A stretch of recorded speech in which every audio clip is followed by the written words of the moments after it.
Hello everybody, and welcome back to Paranormasight, the Mermaid's Curse.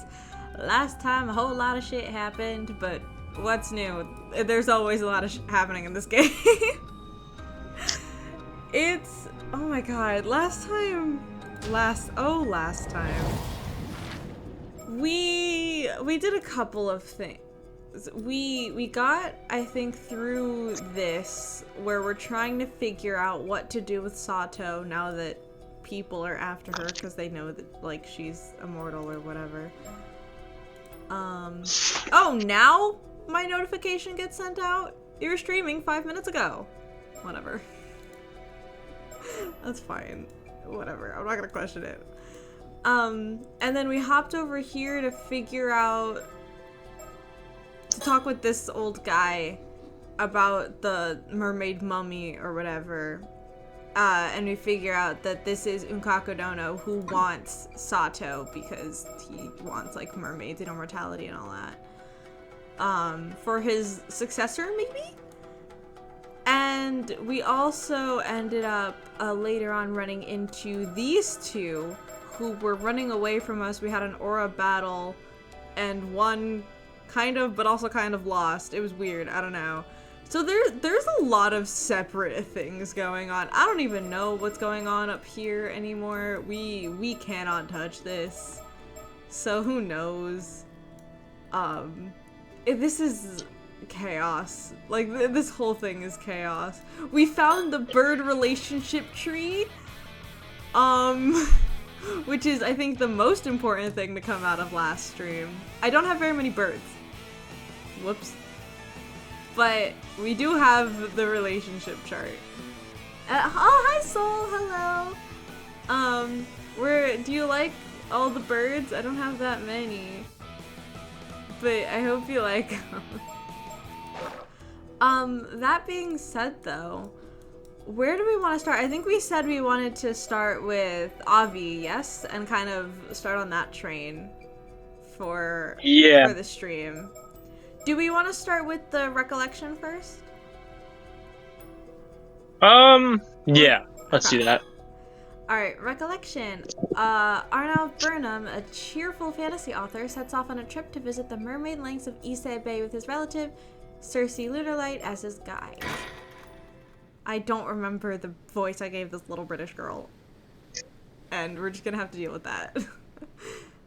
Little and British. Yes, you do. Remember. She's little and she's British. This is true. After much hustle and bustle, we finally managed to make our way to Issei Bay. Nice. Take it all in now. We're standing on the coast of Nakebeppo in Mie Prefecture's Kawage town.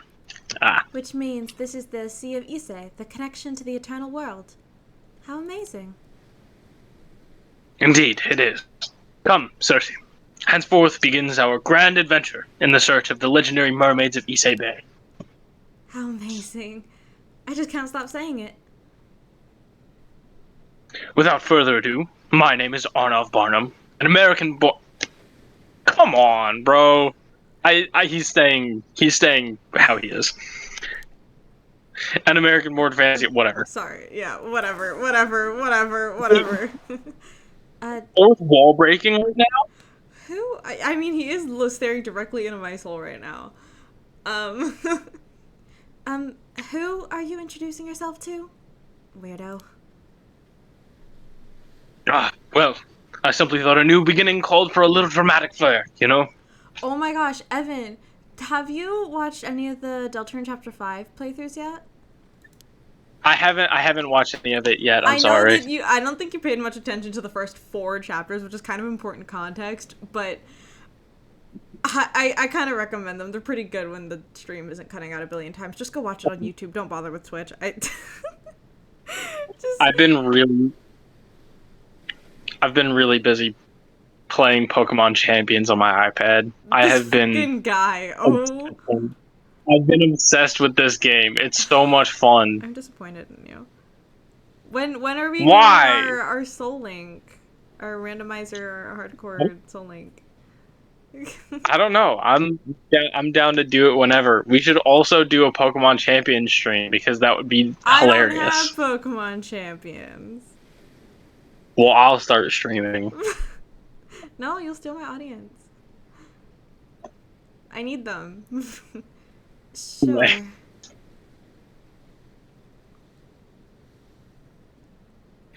With that out of the way, perhaps my darling guide could provide some insight into goings on of this locale. Sure.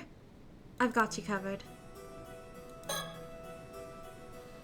While this area is now called Nakapepo, long ago it was a region of Ise province known as Betsuo? Betsuo? I don't know. I'm not Japanese. Don't come after me, guys. Records indicate that the 3 mermaids were caught in a fisherman's net along this coast back in the Heian period. Yeah, that's what I'm talking about. Let's hear more about those mermaids. They had human heads with the mouths of monkeys and the teeth and body of fish, and they spoke and even shed tears like humans.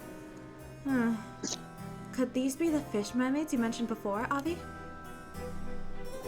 Indubitably. Yes, this must be the place. I'm getting goosebumps. Right?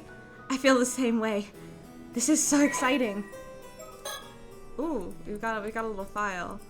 Betsuho is the old name for the area now known as Nakapepo, Kawage Town in the Age district. So named during the events of this story, it has since been merged with Tsu City of Mie Prefecture. Okay, sure. Said to have been the territory of Taira no Kiyomori's father, Taira no Tadamori, the area has a deep connection to the Ise Hai... how do we pronounce that? Haike? I don't know. I have no idea. Them! You can read. No. I have no idea. I'm not Japanese.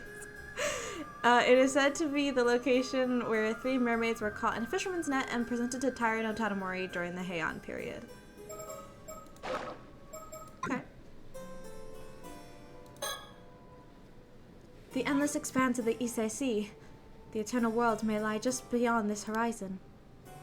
After all, Ise Province, the land whither repair the waves from the eternal world. Right. Okay.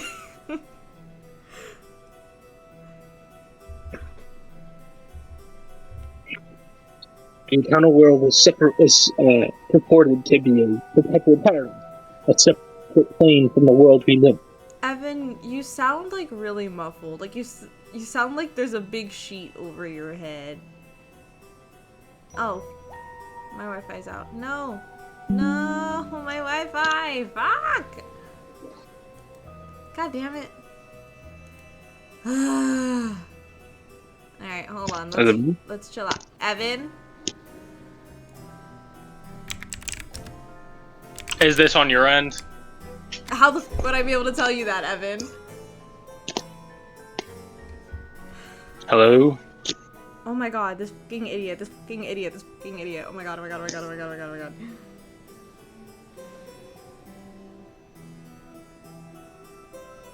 Oh. Oh god, everything's crashing. Hello. Hello. Hello? Hi, sorry, yeah, my Wi-Fi's still really bad. After that one fucking storm the other day, why did it connect to the other Wi-Fi? Okay, I guess we're stuck here now. It's ever since like my power had like those couple of surges a couple days ago, my Wi-Fi has been significantly worse than it has been. It totally fucked with it. Also, stop asking me if it's on my end. I can't tell you. If it's not working, I can't tell you. Just assume it's on my end unless I ping you. Okay. Because you're like, is this you? Hello? And I'm like, I can't. It's not connected. How am I supposed to tell you? Like, Discord straight up, like, refreshed. Like, I couldn't even message you for a second. Oh, okay. Yeah, so, I don't know, man.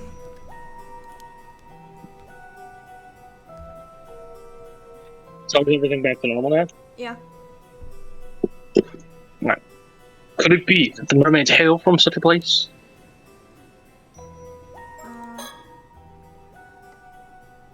He'd come all this way to a distant foreign land seeking mermaids. Of course, I have my own reasons for trying to locate the mythical creature. You sound a little bit muffled at points. Like, do you know why that? Really? Yeah, like literally right then when you said really, that sounded fine. But when you've been speaking, it kind of sounds like you have like a sheet over your mouth or something. Like it's weird. Oh. I don't know. Like sometimes you. Is this better? For now. We'll see. Okay.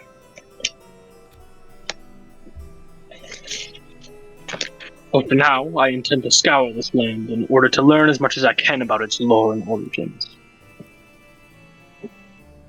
But it occurs to me that I never actually explained the particulars of my Issei Bay mermaid excursion to the girl.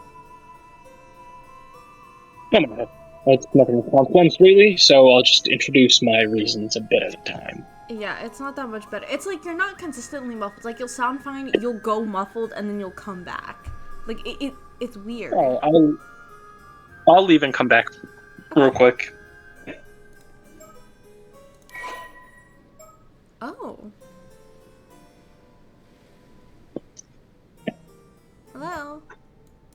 Hello. We have an updated profile for Avi now. Do you want to take this, or do you want to like section by section? We might section by section. Section by section. Do you want to start? Or do you want me to start? I'll start. Nickname, Avi, a fantasy author and occult journalist whose books are published in both America and England, but they apparently don't sell well. He's unmarried. His notable works include The Fiend of Ringgit and the Solar Crow, Hermod's Travels, and the Bon Appetit, the Phantom Gourmand series. Although a grown man, he has a certain naive boyishness to him, most evident in his passion for romantic tales and appetite for chasing his dreams. However, this also comes with an equivalent amount of immaturity, making him somewhat troublesome to deal with. He believes that most any circumstance he finds himself in will sort itself out, an optimistic creed that often sees him casually throwing himself into difficult situations, and he remains impressively unbothered even on those occasions he does find himself in trouble, often managing to slip out of danger with nary a dent in his usual carefree attitude. What? I don't think there's supposed to be a period there. Maybe there... Huh? Whatever. His usual carefree attitude that he's made it this... He's made it this far unscathed. The fact that he... What? Hold on. Sorry, this grammar's throwing me off. Is this grammatically correct? Am I just dumb? It's grammatically correct. That he's made it this far unscathed is largely... Oh, okay. I guess it just sounds weird to me. That's fine. I just don't normally see sentences starting this way, but I guess that's alright. That he's made it this far unscathed is largely owed to sheer luck, although he remains blissfully unaware of this. He is currently in Japan seeking mermaid flesh, which is believed to grant immortality. His reason is simple: a fascination with the occult, and a pursuit he feels is worthy of devoting his entire life to. Indeed, he is primarily driven by his pursuit of romantic ideals. If he finds something suitably inspiring, he will readily risk his life for it, and is willing to change his views just as quickly for the same. Avi's interest in the occult was born when he discovered his great-grandmother's vast collection of mysterious occult artifacts in the storage of his family's house in America. Among them was a mermaid mummy, which yielded a mysterious map when taken apart, a discovery which captivated his imagination and led to his current quest. This great-grandmother happened to be a relative of the main Lunar Light family in England, albeit one who had chosen not to succeed the family estate. After discovering this through independent research into his lineage, Avi made contact with the Lunar Light family and continues to maintain a secret correspondence with them to this day. Huh. Interesting. I wonder if that map is going to come to... It has to. I think it might be on the... Well, is it? Was it the map that was on the cover, or was it the magnifying glass? I don't remember. That feels important to set up. Oh, sorry, not in the cover. I mean in the trailer. I think it was the magnifying glass that showed up. That function. So I think we're fine. I don't know. That just feels like really specific. I wanna look around. Okay, this is not 360 view. Oh, no lens flare? What the fuck, game?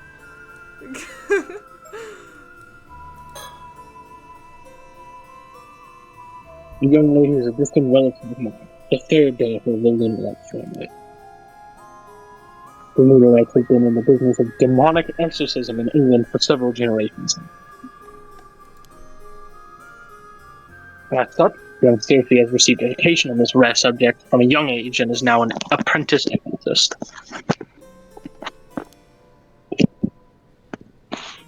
In order to continue her training, or more likely, simply because of her interest in this area, Circe has come to Japan to study abroad. I wonder if she has the ability to.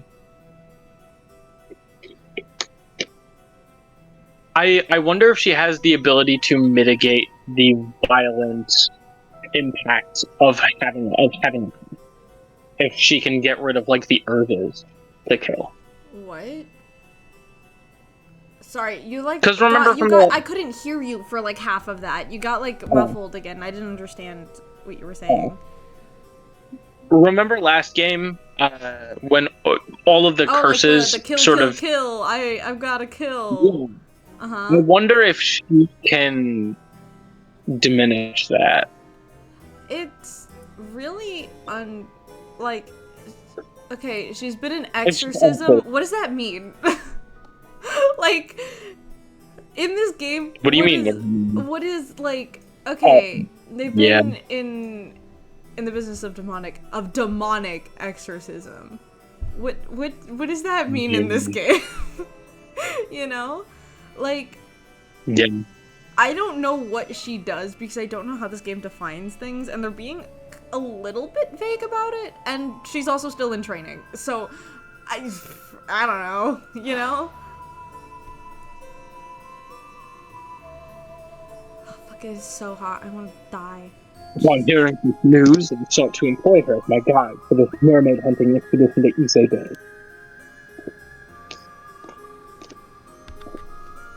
She's apparently quite fond of Japanese myths and folk tales and has already explored a number of the areas concerned with the occult.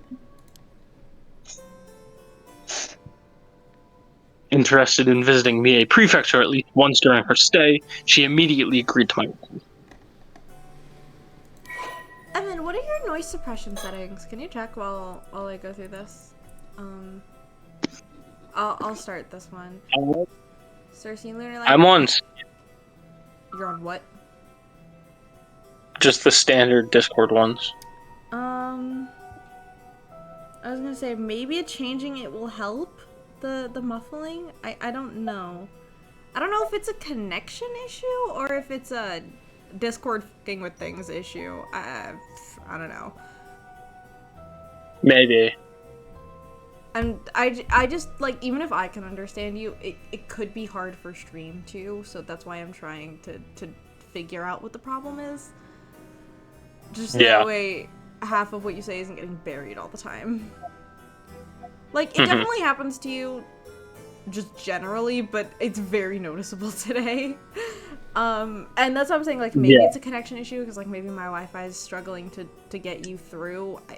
I have no idea. So I figured we might just be able to try everything. Alright, Cersei Lunar a female exorcist, 15 years old. A young exorcist. Oh my god, I can't say that word. That's kind of a problem. A young exorcist from England, currently on exchange in Japan. Possessed of a bold and willful nature, she harbors an ardent interest in Japanese folklore and occult stories. She is quick to involve herself in anything that interests her, not stopping until her curiosity has been completely sated. Although she can be fairly blunt, she shows naivety, Naivete. She shows a naive approach to her age around those she's naivete approach to her age around those she's comfortable with, and it's not above the occasional prank. Jesus, I can't fucking read today. It is so hot. I have the biggest fucking headache right now. I'm not gonna lie to you. I want to die. This sucks. Cersei is the third daughter of Ciara Lunarlight, the current head of the matrilineal Lunarlight family. a long line of exorcists based in England. Along with her two older sisters, she has received a specialized education in exorcism ever since she was a child and is currently training as an apprentice. As the being known as demons in the West ultimately share the same root cause as harmful supernatural phenomena in the East, the spirits of the dead, strong thoughts, and curses, what she does as an exorcist is fundamentally the same as what Japanese psychics do, with only the methods and terminology differing. Thank you, game. Interesting. Primary spiritual abilities, guardian spirits, the ability to call upon the numerous guardian spirits of the Lunar Light family and invoke their powers to exorcise spirits and negate certain psychic abilities. I'm assuming this is how she was able to stop Soto. Slash, like, break out of the bind that she was in. Remember, we kind of trapped her and she was able to get out? I assume she used this, because I can't... There's no way she, like, just did that, like, casually. Like, she definitely used that, I think. The Shikigami, the ability to turn a piece of paper with an individual's name written on it into a butterfly, which will return to the individual in question. Well, she does not have to be the one who wrote the name. It must be Cersei who cast the spell on the paper. So she can create paper airplanes. Okay. And dowsing, the ability to use a pendulum to search for a target based on what the user can sense of their spiritual power. What? The effective distance of the spell depends on the strength of the target's spiritual power. Gotcha. Okay. Although she is supposed to be in the care of the Paranormal Affairs Bureau, a confidential Japanese institute during her time in Japan, Cersei has been spending more time traveling around the country, sightseeing, than working through her training curriculum. The supervisor in charge of her training has all but given up on trying to manage her as a result, resolving to keep an eye on her but otherwise not interfere. As such, she's afforded a relatively high level of freedom. Cersei is an ardent fan of Mio Kurosusu! Ah! Mio mentioned arguably best girl. Maybe not, but like top 3. Cersei is an ardent fan of Mio Kurosusu, a girl with potent spirit sense and her senior in the industry in Japan. She harbors both strong admiration and strong feelings of rivalry toward her in an equal measure, and it is not uncommon for her to end up a babbling mess when the topic turns to the other girl. She treasures the photograph she had taken with Mio upon first meeting her in Tokyo, and keeps it with her at all times. That's really cute. That's adorable. That's so cute. She fangirls about me. Oh. What? Am I not done looking at you? As far as the girl is concerned, I suppose I could be considered a guardian of sorts. Even so, I often find myself caught up in her pace and completely thrown off guard. If anyone should be shaking things up around here, it ought to be me. Okay. Talk about this place. Kawage Town might be located right next to Mie Prefecture's modern capital, Tsu City, but there's something you have to keep in mind. This was also the birthplace of the Heike, a branch of the Heian period's preeminent Taira clan. If you're going to talk about the Ise province, then you absolutely have to mention the Heike. I do have a passing understanding of the topic. The Heike took part in the Genpei War, correct? That's right. Ooh, excellent, close the window. That was the war of the Heian period where two great samurai families, the Minamoto and the Taira, locked horns and really got into it. Among the Heike, Taira no Kiyomori was a particularly famous figure who appears in many creative works concerning the event. His father, Taira no Tadamori, was the one responsible for securing the Heike's high social standing. So, Tadamori was Kiyomori's father, right? With names like that, how can anyone hope to keep them straight? Seriously. That's history for you. I'm afraid you just have to memorize them. I suppose you're right about that. Then memorize them I shall. Apparently, Tadamori was born in Tsu City in a place called Ubishima. Ah, so that's why they call this area the birthplace of the Heike. Tsu City, a city located in the center of Ise Plain, the capital of Mie Prefecture. Ah. So we've got the capital.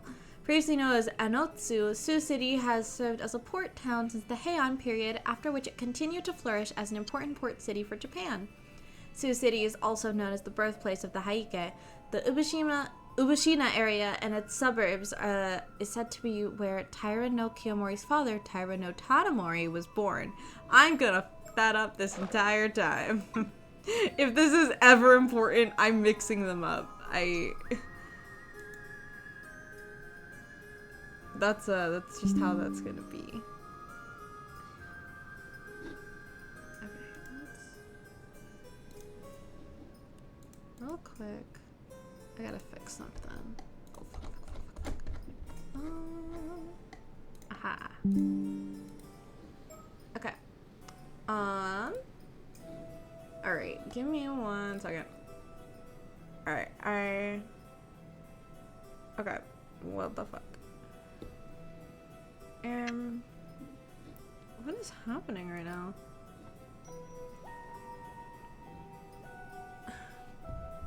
What? This is connected just fine.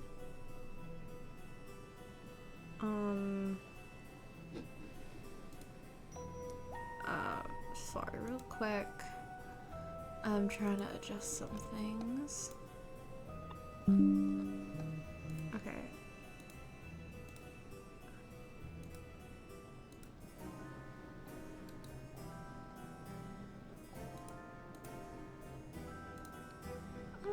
I'm so sorry, everybody. I'm fixing some stuff.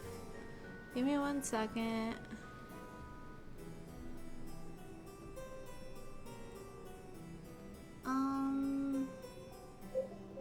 Okay. Alright, I think I fixed my settings, so hopefully that should work. I might have to do...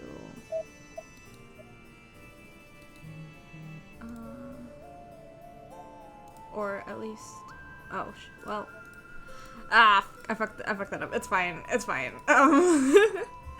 I pressed the wrong button. It's fine. Whatever. Okay, I think we can keep talking. Oh! What the y'all? What are you talking? Why is stream cutting out when my Wi-Fi is not cutting out? What is happening? Oh my god. I'm sorry, YouTube, for all of this nothing. If you've been watching my other playthroughs, you know that I've been struggling with this for a while. I will have to investigate further. I guess I don't know. Whatever. It doesn't matter. Which do we want to start with? It's up to you. Evan, stop saying that. Make a decision. I'm trying to make you involved in this playthrough. Let me make you involved in this playthrough. And we can talk about the Heike. I've put together an assortment of files concerning the Heike, so feel free to give them a look if you're interested. Ah, you have my heartfelt gratitude. Alright. The Taira no Tadamori, the father of Taira no Kiyomori, an influential... Jesus fucking Christ. Oh my god. Alright. Taira no Tadamori, the father of Taira no Kiyomori, an influential figure of the Heian period, was the man responsible for solidifying the social standing of the Issei Taira clan and was notable for being the first samurai permitted to enter the imperial court. I can fucking read. Goddamn.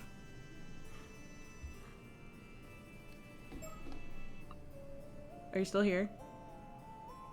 Yes, I'm still here. Can you start the second section, please? Okay. Yes, I can. Entering the imperial court meant being granted access to the Tenjo no Ma, a chamber where those who directly serve the emperor performed their official duties. In an era where the warrior class was still considered a low status, a samurai rising to the level of court official was unprecedented. The Issei Taira clan went on to extend its influence across various provinces, with the vast wealth it gained through trade, with the Song dynasty of China solidifying its foundation. This significant influence was later inherited by his son, Kiyomori.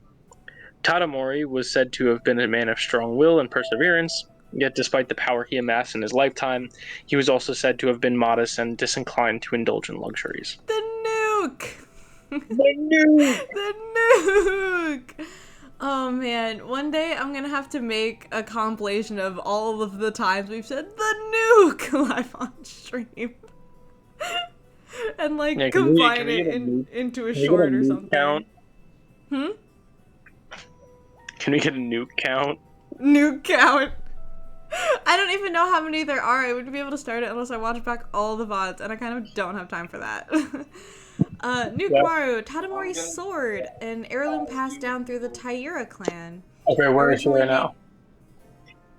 Okay, have you let her out since I put her in there? No, Zelda's in the... Okay. If I speak, can you hear me? Yeah, sorry. Okay. Tadamori's sword, an heirloom passed down through the Taira clan, originally named Kogarashi. It is said to have become known as Nukumaru. It's probably Nukumaru, but I like Nukumaru, and I'm sticking with it. When a giant snake emerged from a lake and made to swallow Tadamori whole as he lay resting. At that moment, Kogarashi, which Tadamori had left leaning nearby, had slipped from its scabbard of its own accord and drove the snake away. The name Nukumaru derives from the verb nuku, meaning to unsheath, and reflects the sword's extraordinary act of slipping from its scabbard on its own to save its owner.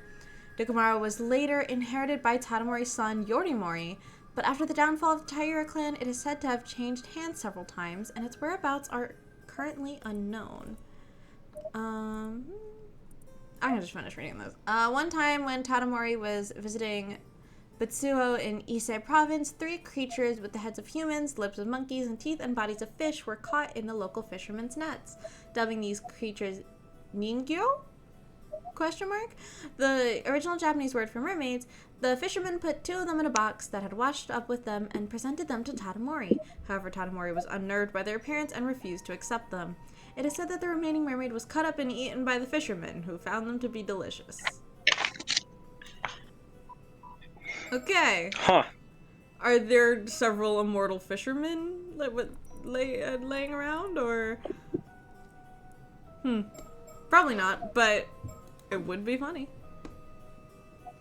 Oh, there's one thing I should warn you about, though. Oh? This group sometimes gets referred to as the Ise Taira as well, which might make things a little confusing. I'll go ahead and label it all as Haike. Does it really matter? Aren't they basically the same thing? Not exactly. You see, the term Ise Taira refers to the Taira clan as a whole because it originated in Ise. On the other hand, people generally refer to the family within the clan that included Tadamori and Kiyomori simply as the Haike. The family features prominently in the stories we're interested in, so I'll use Haike most of the time. Plus, it has a nice ring to it. Either way works for me, so do what you like. The tale of Haike also used Haike. You are awfully particular about this, but I like that you're kind of fastidious. I hate that word. That word is way too big. A word, there's no reason that a word needs to be that large. Anyway, after a number of events, the Haike would go on to lose the Battle of Dan no Ura and be completely eradicated.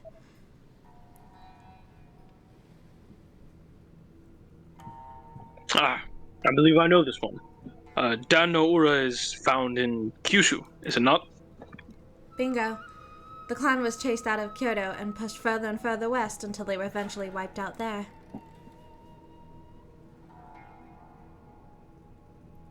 It pains me to think that such a resplendently glorious clan meeting such an ignominious end. More than a pity. That's why the Haike's resentment is particularly strong, and many remnants of it remain even today. Shrines and monuments have even been erected throughout the land in an attempt to quell that resentment.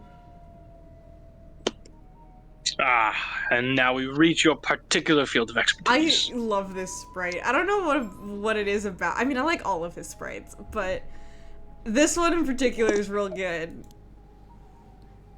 Because the clan fell from such an exalted position so abruptly, that resentment is exceptionally persistent and quite pervasive. That said, famous places related to people like Taira no Kiyomori are well attended by worshippers, so they're relatively stable. It's the puffed up and pretentious Heike clan members that no one even remembers who cause the most trouble.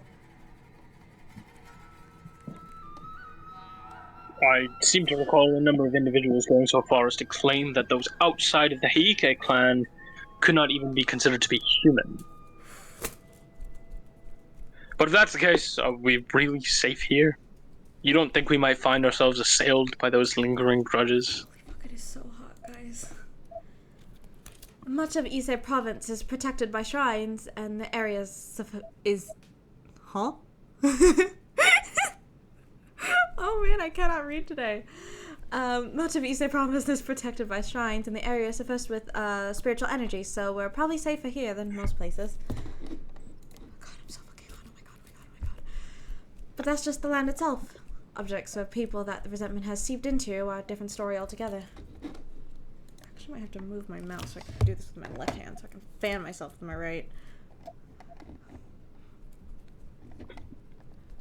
That is somewhat troubling to hear. Damn, how much are we going to talk about these guys? Well, either way you look at it, this region is still home to many places and things associated with the Heike. Alright, great. What next? I'm gonna assume the mermaids, because we were talking about this before and we didn't exhaust it. Sometimes they make us talk about everything and then go back. So, like, maybe instead of getting pissed off that they won't let us finish the dialogue tree, we'll just do it. Can we get back to those mermaids you mentioned? What became of the 3 that were caught in the fishing nets? At that time, the lord of this area was Taira no Tadamori. You didn't already forget him, did you? Well, the fisherman thought the mermaids were a fascinating find, so he placed 2 of them into boxes and presented them to Tadamori. Oh, hi Kenneth, hello. Okay, I didn't have AC for all day today, and it's still really hot, so I'm trying.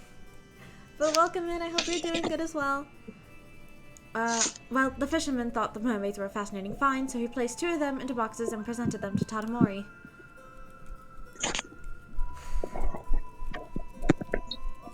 Oh, Lord Tadamori must have been very well pleased by it.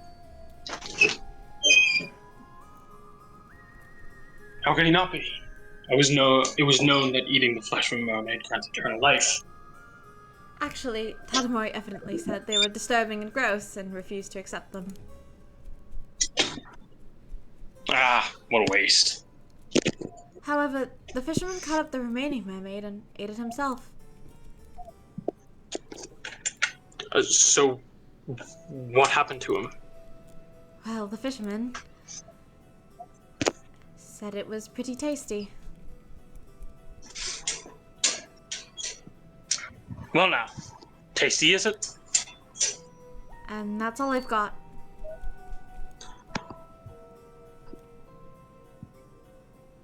That's it? That's all I could find in existing records.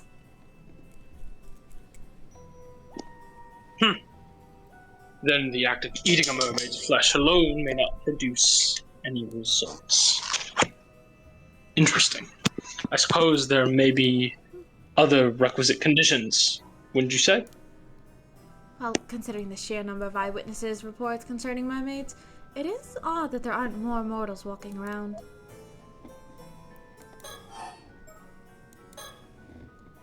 There don't seem to be any records about what happened to the mermaid that Tadamori refused to accept. I suppose it's possible someone in the Heike clan snuck off with them. Now that's a hypothesis I can get behind. Alright, and let's talk about this place. This is the Metropolitan Center of Mie, whoa, holy sorry, give me a sec. I just got really lightheaded.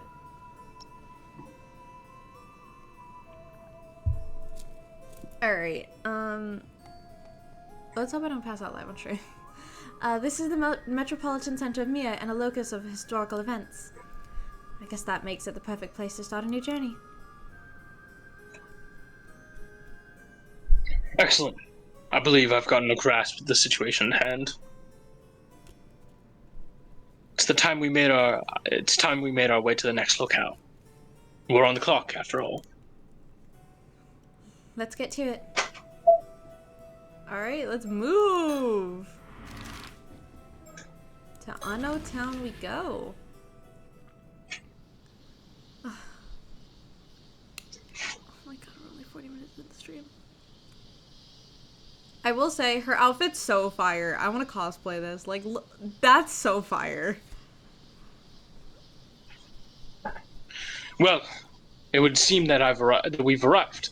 And, where are we now, Cersei? This is an area in Anno Town known as Kusawa.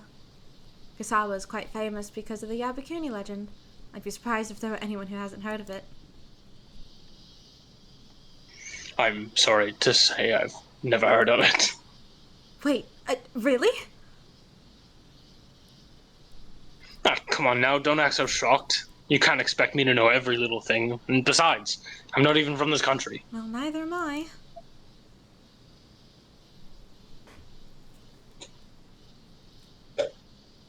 The very reason I requested you to be my guide was so that you could teach me about things like this.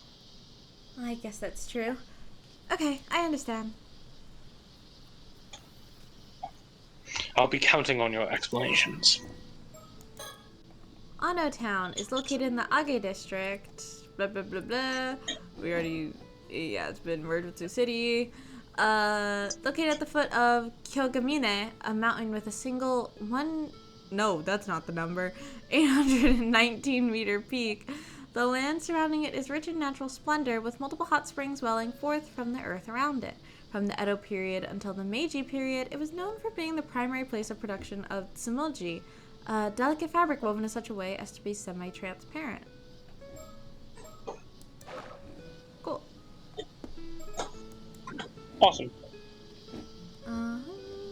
Surroundings. Ah, the fabled beauty of the serene Japanese countryside. It really is charming.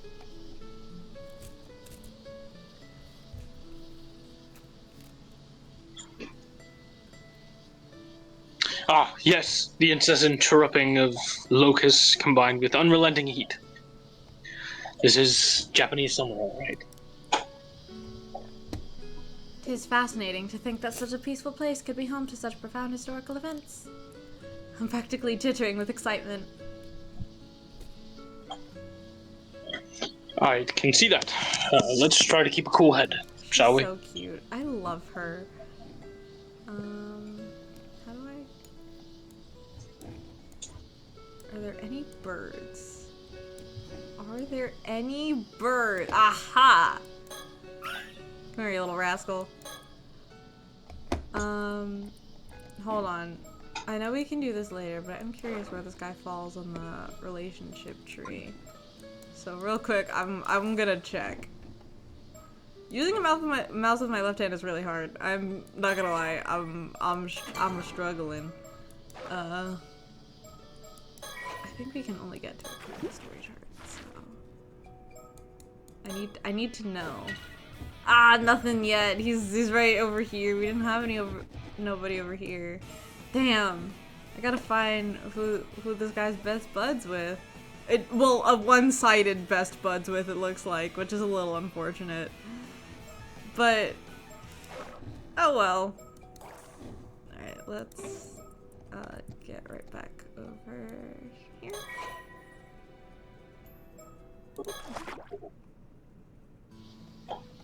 Okay.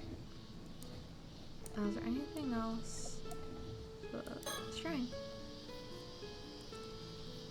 What's down there? Some sort of shrine? The shrine is apparently dedicated to Sugawara no Michizane. We should go pay our respects before we leave. Okay. Is there anything? You can look like really high up, which is actually genuinely disorienting to me. Moving the camera genuinely disorients me in a way where I usually just try to get out of the way so I don't have to do it, but... Oof. Alright.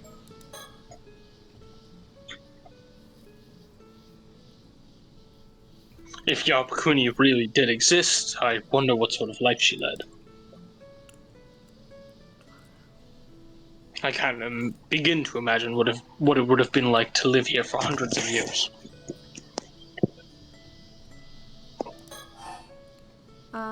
Want to start with the legend? Sure, yeah. The legend of Yabukuni originated here, Kusawa Ano Town. Long, long ago, a 17-year-old girl named Osato lived in this village. She unknowingly ingested the meat of a mermaid that was served during a village gathering and became immortal. After subsequently being persecuted by the other villagers, she became a nun and made a pilgrimage around the entire country. At the end of the story, she eventually returned to this village and lived out the rest of her very long life.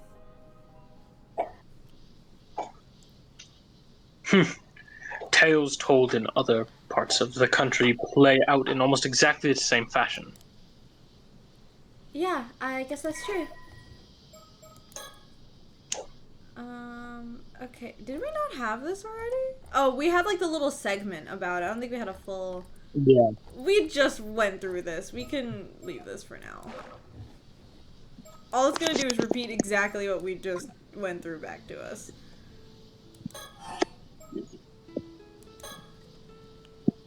The legend of Yabukuni, the girl who ate the flesh of the mermaid and lived for 800 years, has been passed down all over Japan. Not only here in Mie Prefecture's Ano Town, but in Fukui, Aichi, and Gifu prefectures as well.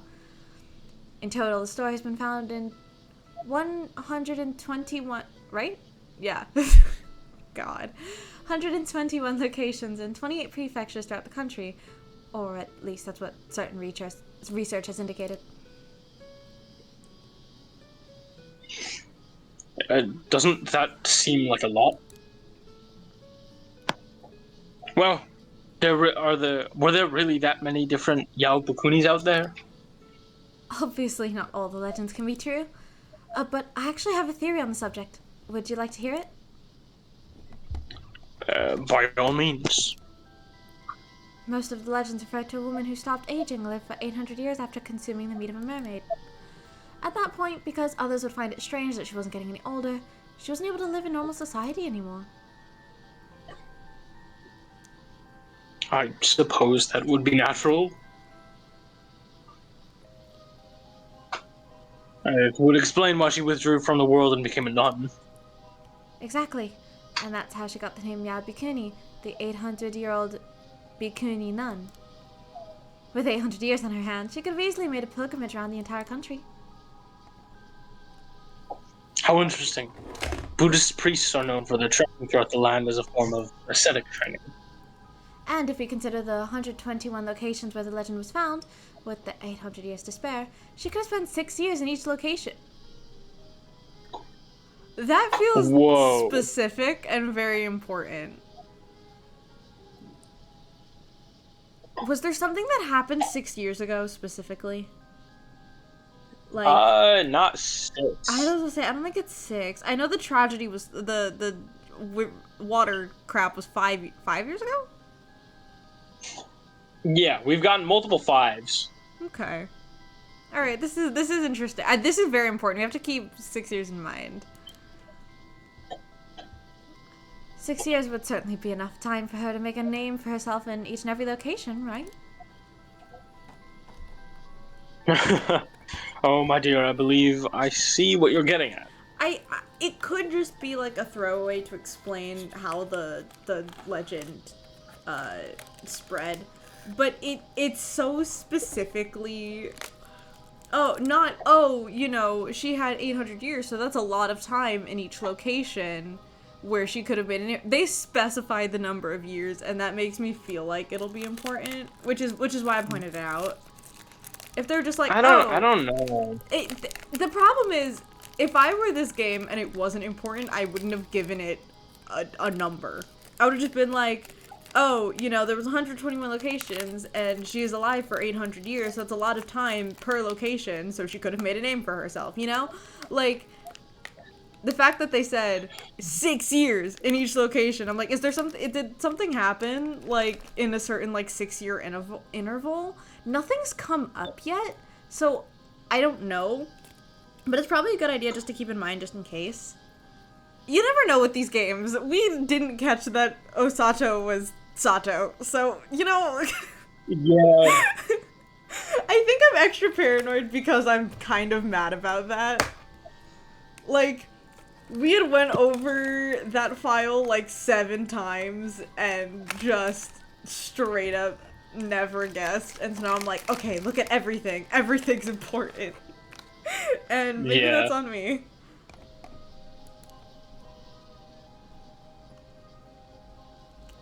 Your theory posits that the stories of Yabukuni that have been passed down in every corner of the country all refer to the exact same individual. I don't know why you were assuming otherwise, dude. Well, it might be a bit much to say that all of them are the same. There may have been a few different people. But it's more convincing than the theory that there were 121 people. I also think the Yabukuni of Wakasa province is most likely the origin of the legend.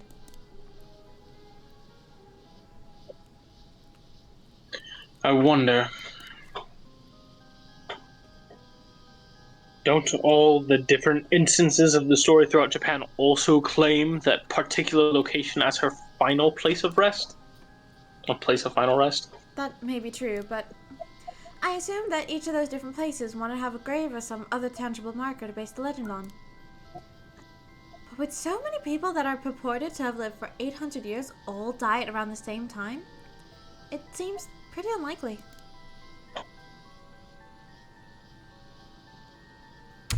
Ow! Then you believe some of the tales were embellished somewhat. Oh, me. I dropped a cracker. That sort of thing happens all the time. Legends are always mixtures of truth and fantasy. Moreover, it doesn't make any sense that every single immortal would decide to become a nun. There were likely some places that simply believed Yabukuni was the term for an immortal.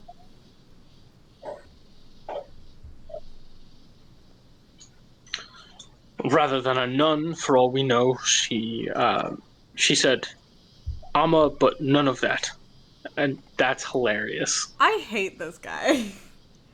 That's so freaking funny. No way he was like, no, I'ma be Avi. none of that. I'ma be none of that. I think that might have to be my new Discord status. That is my new favorite line from any of these games. That is so funny. Man.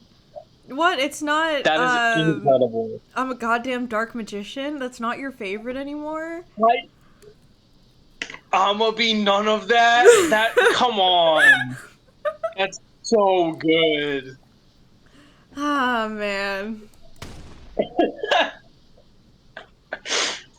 But,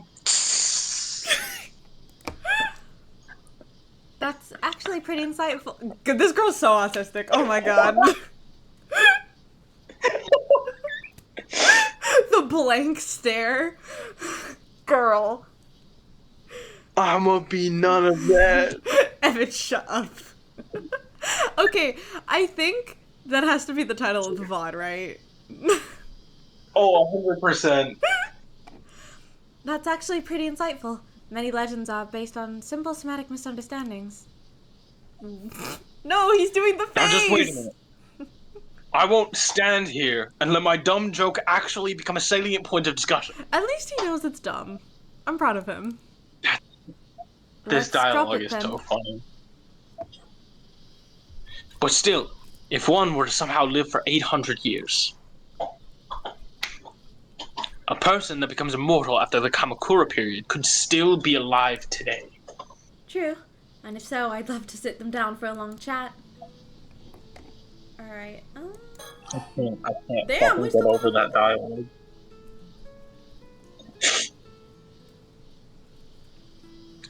Can Kusawa's legend of Yabukuni really be true?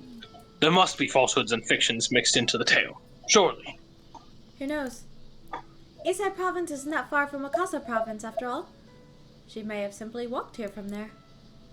The fact that the stories from each different area are so similar does make me wonder if they didn't get mixed together somehow. Ah, you think the legends may be an amalgamation of stories from various locations? Exactly, but then again... Then again... The immortal in the story in this location has her own name, which gives the legend a certain vermisimilitude. Indeed it does. What the fuck does that mean?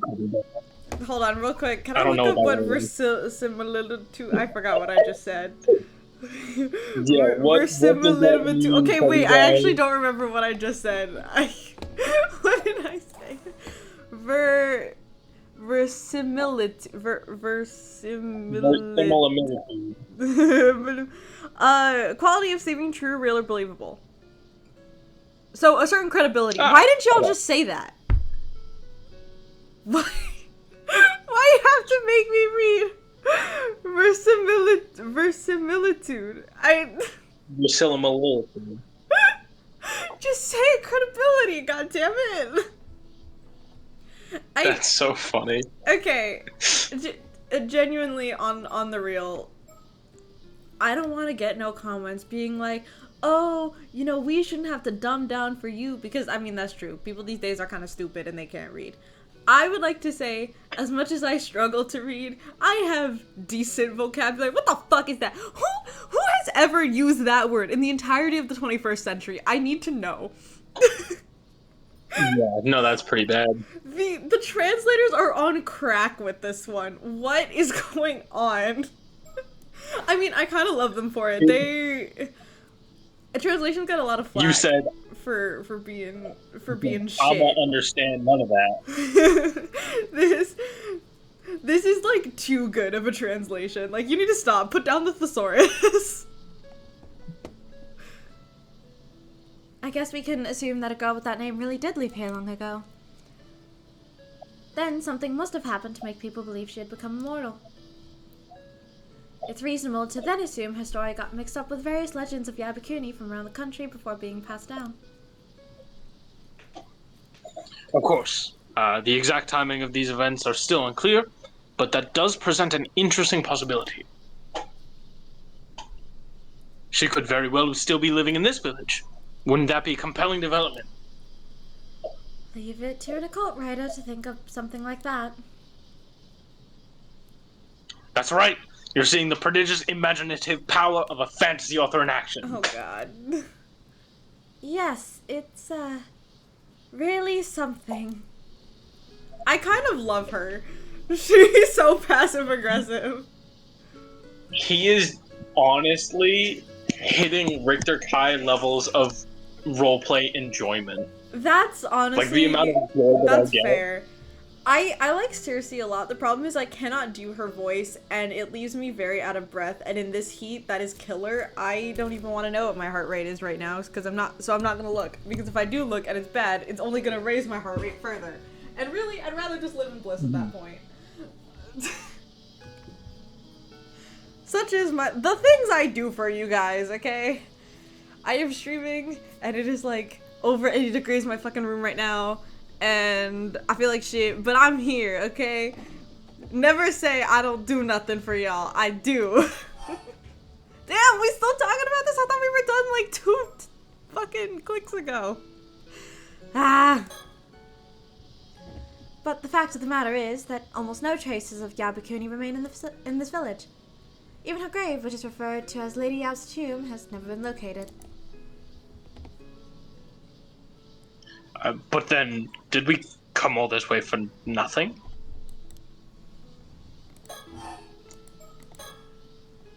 Well, it might not have been a direct connection, but there is something one should always consider when discussing Ise. The Tales of Ise. Have you heard of it? It's the oldest extant collection of Japanese verse compiled sometime during the Heian period. I'm afraid I'm not familiar with it. But I have heard of the tale of Genji and the tale of Haike. Is it anything like those? Well, those were also stories written during the Heian period, but that's where the similarities end. Nice try, though. Well, they sound similar enough. Anyway. Don't worry, I'm not an expert on the subject either. Basically, this collection of verse elaborates on a number of waka poems by giving accounts of the events surrounding each one. The entire collection of 125 passages is referred to as the Tales of Ise. That's easy enough to remember, no? The Tale of Ise is a collection of short stories. Check. One more thing. The title might be the Tales of Ise, but the content isn't all that focused on the actual area. What's this now? Are they intentionally attempting to confuse and bewilder us?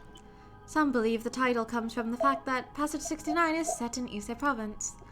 At any rate, I just thought I should bring it up because it does have at least a slight bearing on the topic at hand. If you're keen to learn more, I'll add more detailed information to the files. What? Stop just saying you're adding to the files and then, like, actually adding the shit to the files. That's really stressing me out. Why, thank you. I'll be sure to read through them later. God damn it, game. Oh god. Okay. I assume we're gonna do this section by section. A collection of verse, or the Uta Monogatari. I don't know if I said that right, but we're just gonna go with it. Thought to be the oldest surviving work in Japan. It is particularly well known for the opening sentence of many of its prose passages. Long ago there was a man. Believed to have been compiled in the Heian period, it greatly influenced the literature of the era, including famous works such as the Tale of Genji. The central figure of the narrative is speculated to be a fictionalized version of Ariwara no Narihara. That's not a tongue twister at all. A poet of the Heian period, with the prose passages serving as a biography for the character. Both the author and its exact date of publication are unknown. The narrative spans 125 episodes with varying length from a few lines to several pages. It covers the life of a man from his coming of age to his death and focuses primarily on the protagonist and the people around him, particularly his romantic dalliances with women. Some of its most famous episodes are summarized below.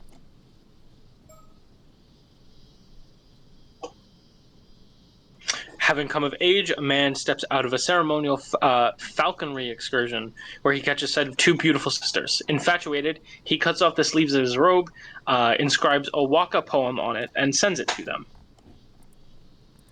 A man, having fully succeeded in stealing away a beautiful noble woman, flees with her to a warehouse where they take shelter from the rain. However, the man discovers in the morning that she has disappeared, devoured by a demon. Feeling despondent about his future, a man embarks on a journey to the east with a group of friends. In Mikawa province, he catches sight of some beautiful flowers and reflects on how far his journey has brought him and recites a poem. In Surugu province, he sees snow on the peak of Mount Fuji, contemplates the passage of time, and recites a poem. In Musashi province, he spots an unfamiliar bird on the shores of the Sumida River, recalls his wife and hometown, and recites a poem. His friends all weep upon hearing the latter, moved by his feelings for his faraway home. Sumida River mentioned. Crazy. I don't think it's at all important, but any minor callbacks to Hanjo, I'm gonna call out. Sorry, I'm using my left hand to control the mouse because I'm fanning myself with my right hand. There is one other thing we can learn from the Tales of Ise. Adding the tale of to a book really classes things up. You should keep it in mind. It was apparently all the rage during the Heian period.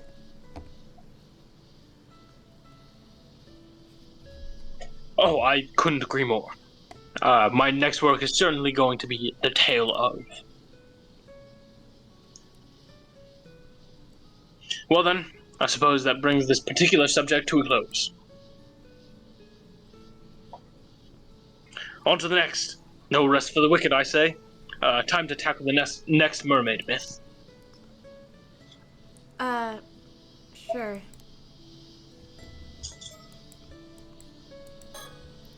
This is a long-ass recollection. Jesus. You haven't even gotten to the actual story yet. This is just the recollection.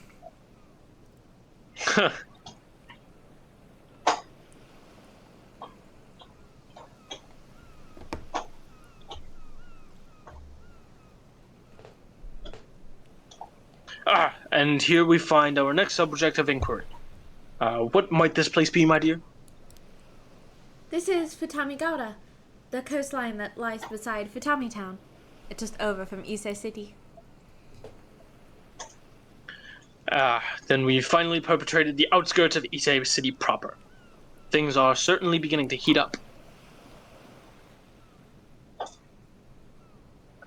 I inferred that Ise City was the prefectural capital from the fact that Mie Prefecture was once known as Ise Province. Not bad, huh? Well, I can understand how you would arrive at that conclusion, but the truth is Mie Prefecture is composed of 4 separate provinces: Ise, Shima, Iga, and Ki. Is that so? But that doesn't change the fact that Ise City is regarded as the spiritual capital of Japan, making it a very important location. Very interesting. But the sun has already begun its steady descent, so perhaps we should pick up the pace a bit.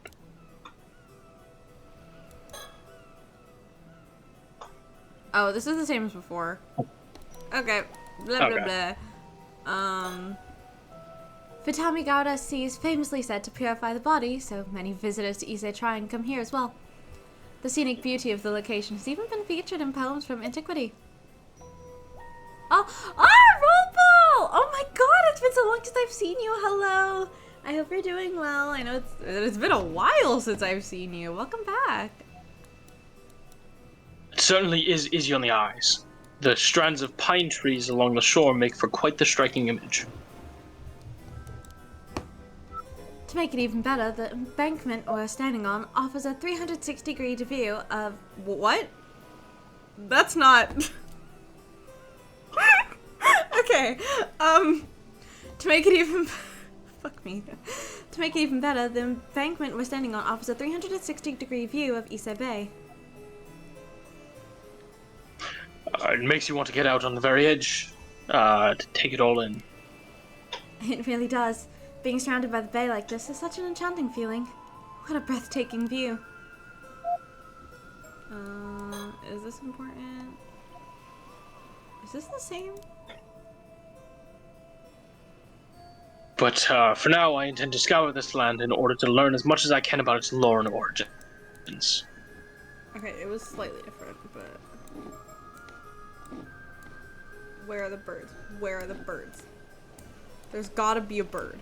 I gotta switch to this hand. I can move a lot faster. Because I also have much less room on my left side. No bird? Bird. Bird's the word. Give me a bird. No bird? Oh, this game sucks. Terrible game. 0 out of 10. No lens flare either? Ooh, I just moved the entire screen on accident. Why can we look up so high? Oh, there it is. Found it. This game is so extra for no reason. Oh, wait, I already did this. Sorry. But it's not getting checked off, and I don't love that. What would you like? Interesting sightings. Since we're talking about the landscape. Speaking of which. This is entirely unrelated, but there's something I've been wondering. Do you mind? What? But our conversation was just getting good. Protest all you like, but I shall ask anyway. On our way here, I noticed a certain something adorning the entrance to everyone's houses. What was that? Oh, right. Those are Somin Shorai talismans. Somin Shorai. Yes, although in most of Japan they're only usually hung up around the New Year, but here in Ise Tobashima region, they're traditionally left up all year long. Interesting. I can add more detailed information to the files for you later. Stop doing that!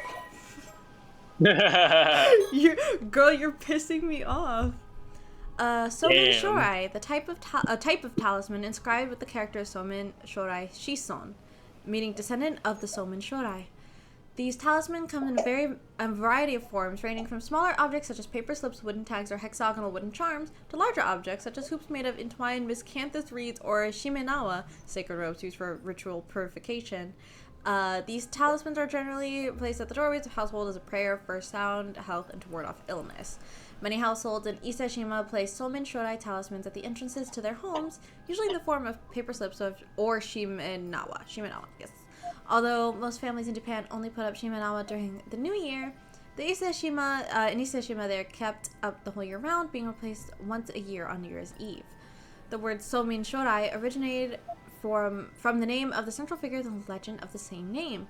Although many versions of the tale exist throughout Japan, the tale is generally told in Iseshima as follows.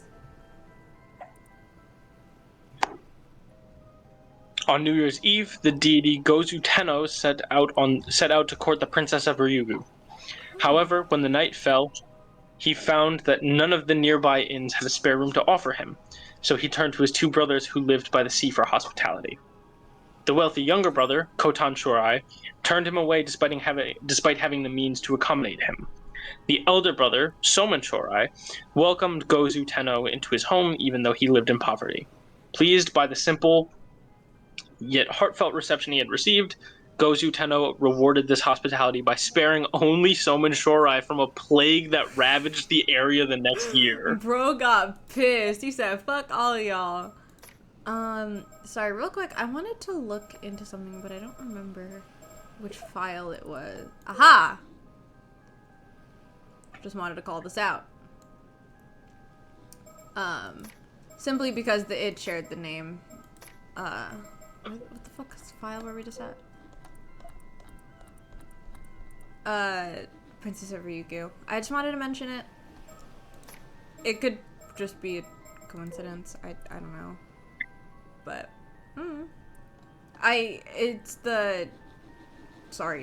this is what I was thinking about.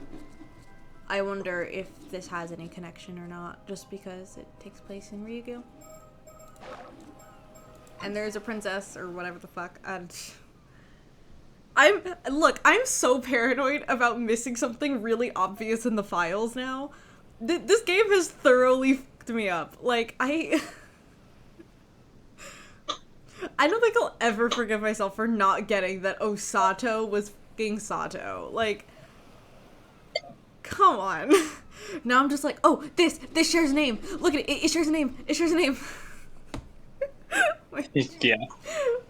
But, like, if I point it out on stream, I feel like I'm more likely to remember it than if I just, like, mental note it. So maybe if it comes into play, I could be like, oh, I'm so smart, look at me, I remembered. That's not gonna fucking happen, but at least I can hope. Yeah. What is it?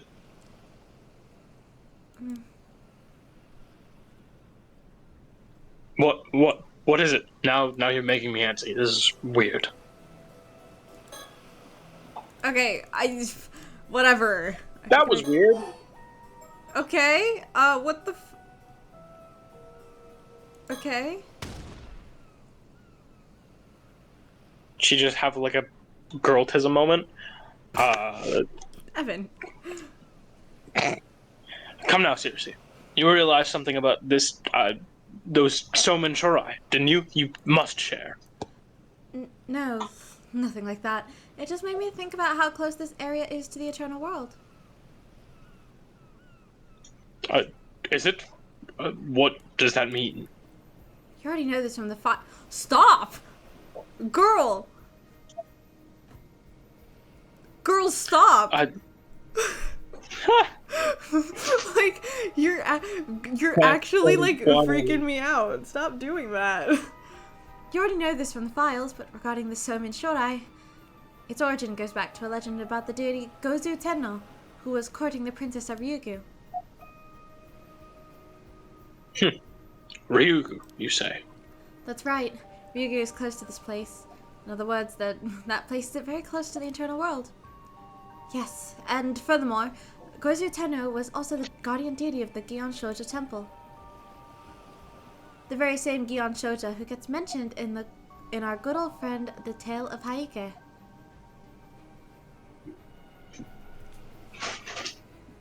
So it is. What was it again? From the bells of Kyon Shota echoes out the impermanence of all things. Right? Hold on, I gotta go for just 1 second. I'll be right back. Okay. Phew.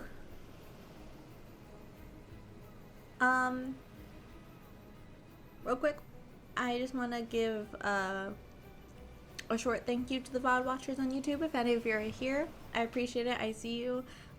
Also, while Evan's gone, I can do a quick run through about some upcoming things as far as like the channel goes and my project goes. So, as you can see, from now on, all of the playthroughs that I do on stream are going to be released onto YouTube pretty much within the next day. Just so that way I can stay on top of it and don't get behind like I was in the beginning. I definitely want to keep more on top of it. So that should be fairly consistent. Also, I'm considering setting up a Patreon with several tiers. I mentioned it in my Deltarune stream, so if you're curious, just go on to that. But, basically, it'll be something to help me not only create more stickers and stuff so I can get ready to sell at cons, but a way for you guys to support me if you so wish. There'll probably be, like, anywhere from a free to a $1 tier. Probably $1, but maybe I'll drop it down to free if I can. And that'll just be some art stuff and whatnot. But beyond that, it'll be a sticker tier and a print tier, so you can get a free, well, quote-unquote free, you're paying for the Patreon tier, but then with that, you'll get a monthly sticker or print, depending on your tier, and also priority for stuff like B grades, which means you guys will end up getting some extra stuff that aren't 100% so that I can't super sell, so you guys will be getting some freebies. I don't know exactly when I'm going to set that up. I'm kind of busy with Art Fight right now, so I'm thinking after this month, once August starts up, and then I can make the Patreon and then stay consistent with a bunch of stickers. That way it keeps me able to make more stuff, because I kind of don't have a choice because it's for you guys. The reason I'm doing this is because I've actually been wanting to sell at cons for a couple years now, and now I'm just trying to get the means to do so. So stuff like reaching out to manufacturers, this will help me fund, because that's going to be a lot of money up front to get stuff like keychains, and paying a friend of mine to make buttons for me, because I honestly don't have the money for a $300 button maker, okay? Currently, right now, when this goes up, I'm still adjusting some issues with my Etsy, so that way, for domestic shipping in the US, it is significantly less cheaper than it is right now. I don't know why my settings are the way they are, but they're like charging crazy amounts for shipping, and I'm really trying to lower that down if I can. So just like hold off on that. But other than that, assume in August that there might be some sort of Patreon or Ko-Fi or a donation, anything like that. And of course you can support me through Twitch as well. Obviously there's no pressure, you guys take care of yourselves first, you know this, but I kind of need some funds, and for those of you who don't super know, it's a little bit hard for me to work a lot, especially when I start college. That's gonna be really hard for me, so I figured this is a little way to keep myself upright and going while still being able to support the projects that I need to basically stabilize myself in the future financially, hopefully. So that's just a little update on that if you weren't in the Deltarune stream. More information will be releasing in places like my Discord and stuff like that. Also, I haven't done this yet, but I will be scheduling another community night, which did I post that VOD yet? Hold on. Wait. I don't remember posting that. I assume I did, but now I'm getting paranoid, and so maybe I didn't. And that would be really bad if I didn't. So I'm actually gonna go check real quick. Cause now I don't know. Oh my god, do I not? Oh my god, did I not post it? I didn't post it. Oh, okay. I'm waiting for Evan to come back. Leave me alone. I don't have anything else, but would you rather me sit here in silence, or would you rather me go over the stuff I need to go over, okay? Okay, I lied. So, YouTube doesn't. Okay, YouTube. I'm so sorry. You don't know what the community nights are if you haven't been live. I'll get that one posted. I can't believe I forgot about that. Things have been chaotic, and I hope I actually have the video saved in my file. Now I'm concerned, because if I didn't post it, oh, you know what? Is it here? Is it not here? Oh my god, is it not here? What the hell? Is it one of them that had... Is it this one? Hold on. Hi, yes, okay, I did find it, okay. So, that was one of the ones that had issues uploading, so I just forgot to retry that, because it takes a couple hours sometimes for VODs to upload, and I'm not staying up until 2 in the morning to upload all that, okay? Anyway, point is, community nights, I will be having another one relatively soon. I have to figure out when, but hold tight, because I think this one is probably going to focus some more on some Nintendo games, things like Mario Kart and Mario Party, and probably some Among Us as well, because that's something chat can join in on, since it's free, for mobile, at least. So I figured we could do that, and maybe some Fall Guys again as well, because that was chaotic. I'm gonna have to see who's gonna join me again, just because last time there was a couple of people who wanted to that were not able to join, so I'm not exactly sure what the roster is gonna look like yet. Hopefully, Kuro and Koa can make their reappearance. Please go watch that VOD, or don't. I mean, it was kind of just like a chaotic mishmash of nothing, but I had fun. But also, I know my friends Mizu, Aki, Redbird, who I'm playing Your Turn to Die with, which you should watch that one. That one's pretty good. I just released, episode 1. We streamed that yesterday. So go watch us on the YouTube. For those of you on Twitch, I can drop the link here, because I made a command for that, because I'm so professional, okay? And look, Evan's back. Perfect. I was running out of things to say. Okay. I just like started talking random about what's going on. So thank you for coming back, because I was starting to stumble over my words, and that got really embarrassing really quickly. No problem. It sounds so cool that I even memorized it. Haven't got a clue what it means though. Yes, that's the one. As for the meaning, you can look it up yourself. Fine. So what you're saying is, Ise-shima is a land with deep ties to both Ryugu and the Heike. And that is exactly why the Somen Shorai tradition is so well established. That reminds me. What does it remind you of, Diva? There's something about Ryugu's princess that keeps bothering me as well. She certainly is mysterious. Oh, okay. So, does this place have any legends featuring mermaids? It does. A record called the Hagenki was written by people at Horyuji Temple after the Kamakura period. In that record, there are a total of 6 instances of information concerning mermaids. 6, huh? That seems promising. One of those entries describes a sighting here in Futami, Ise Province on April 3rd during the 2nd year of the Enbun area, which would be 1357. So they even noted the exact date.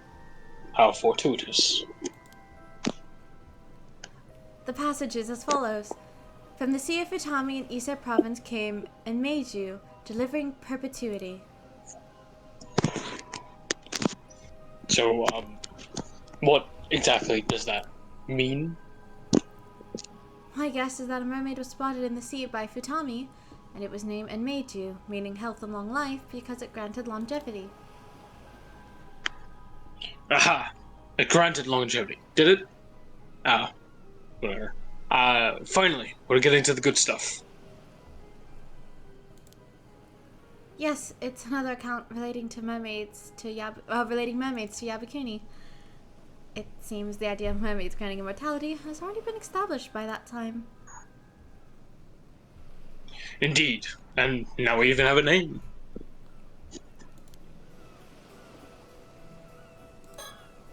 Okay, this check mark is pissing me off.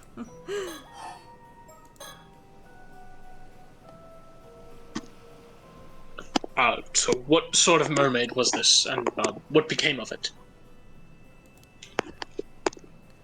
No clue.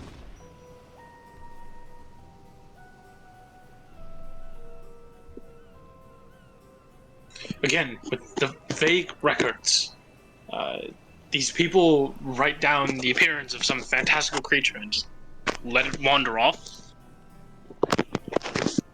I haven't personally gone over every bit of research on the matter, but I can speculate on an answer.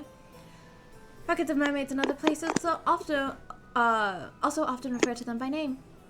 In fact, it may not have been all that uncommon for people in the area to encounter them when these records were written. Let me see if I follow your meaning.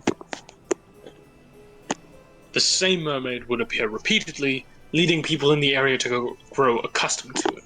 Am I on the right track? Exactly. I mean, you wouldn't bother giving a name to something you only saw once, after all. These people may have even come to have a kind of rapport with the mermaids. At the very least, it doesn't appear as though they were trying to capture any. Mermaids that people didn't want to capture. Then they weren't seeking its flesh.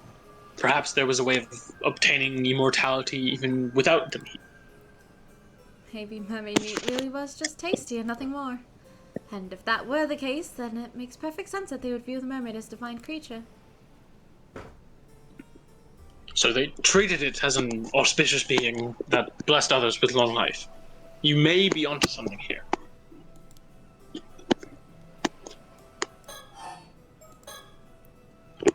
This makes me think of that theory you mentioned about how there might be two different kinds of mermaids.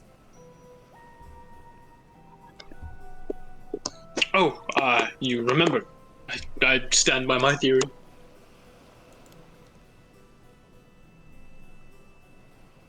There's the fish mermaid, which look more like an aquatic monster or beastie. And then the human mermaid, which resembles a demi-human or nymph. Indeed. That's the simplest way to describe it, anyhow. Assuming the mermaid in question had a name, formed relationships with humans, and granted longevity, it stands to reason it was of the human mermaid variety. You have a point. The mermaids we've encountered thus far have all been caught in nets and appear to be more like fish mermaids. Seems more likely, then, that the mermaids who grant longevity are actually these human mermaids. Interesting. That, in turn, would suggest... My word. Would this mean that one could become immortal without eating their flesh? Hi Tyrone, thank you for the lurk. I'm not sure. There are countless legends that reference the need to consume their flesh. But I can't help but feel like there's more to it.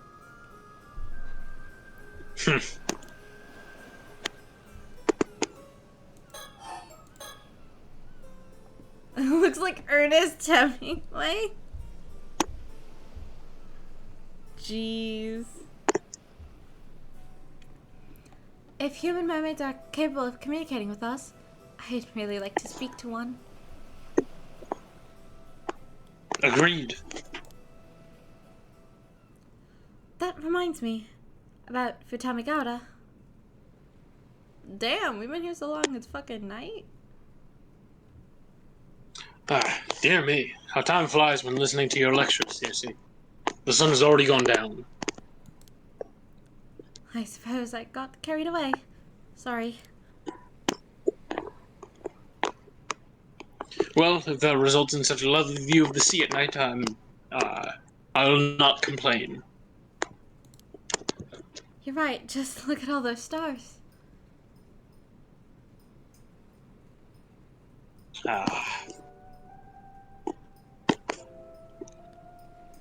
No, I don't know. I don't like this. Fuck you, game.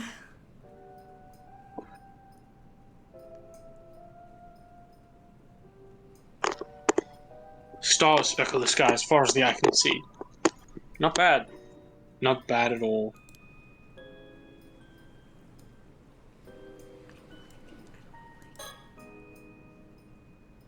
Oh, but we really let time get away from us. Look how dark it's gotten.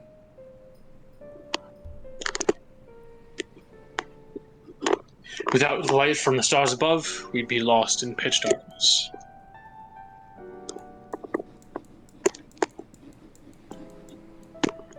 Okay. Alright, okay.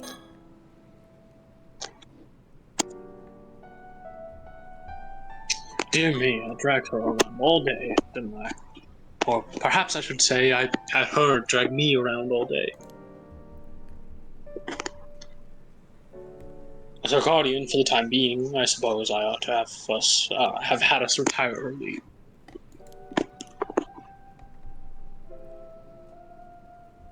Though Circe himself seems to have limitless reserves of energy.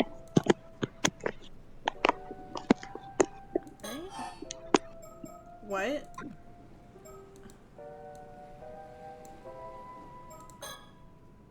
Yeah. Oh. Okay, I was about to say. What the fuck?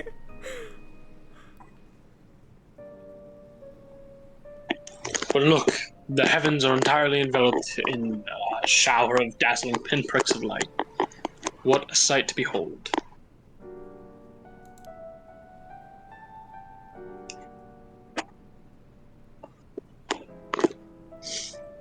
Would you happen to be versed in constellations, Circe? Well, I've dabbled a bit in astrology, so I guess I know a thing or two. Excellent. Do tell.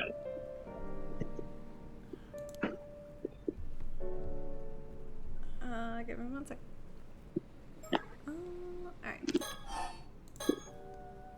Well, if we consider the constellations you can see in Japan during summer, the first one that comes to mind is the Summer Triangle. It's an easy one to find. Triangular? Then I presume it is made up of 3 stars. Correct. Vega in the constellation Lyra, Deneb in the constellation Cygnus, and Altair in the constellation Aquila. The trio of bright stars can be observed close to the Milky Way this season. What? I want to see. How do we go about identifying them?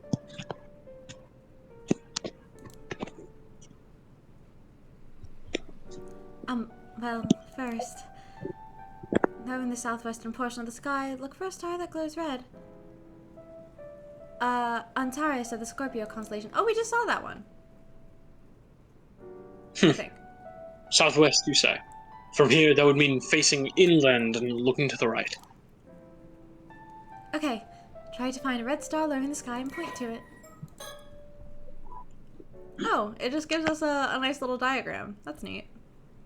Possibly the most famous of the summer constellations, the Summer Triangle is formed by connecting Vega in the constellation Lyra, Deneb in the constellation Cygnus, and Altair in the constellation Aquila. Vega and Altair are also said to represent Orihime and Hikoboshi, the 2 central figures of the Tanabata legend. The romantic imagery of the star-crossed lovers separated by the Milky Way has captivated people's imagination since time immemorial. I always wondered how people get all this from stars. Low-key, I mean, like, go off. I just don't get it. But I guess in the olden days, you have nothing else better to do, so... the Summer Triangle is visible in the sky almost directly overhead. In August, start by facing southwest, looking low in the sky to find the bright red one. From there, look straight up, and then you should spot. Okay, gotcha. It was right over here.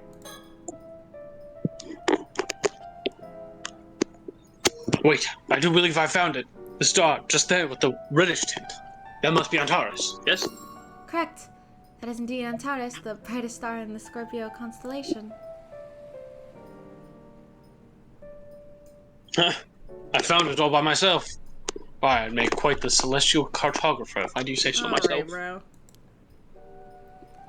I hate to rain on your parade, but you're supposed to be looking for the star in the Summer Triangle to be sure again. Wait, what were we looking for? I already forgot. I got distracted. Wait, she said find the red star and point to it. What do you mean?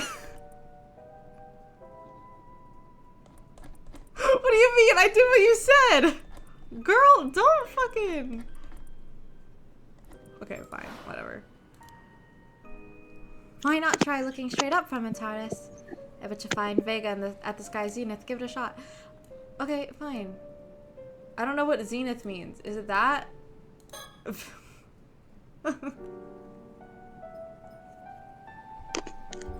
Eureka! I've spotted it.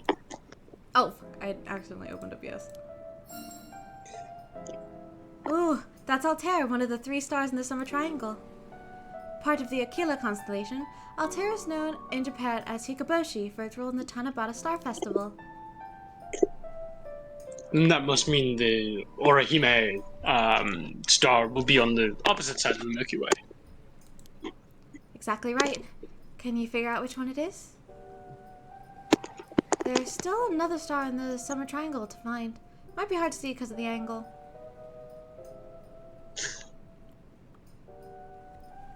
Right you are. It certainly is a bit tricky to see something directly above you. That's not foreshadowing at all. Shut up. Don't say that.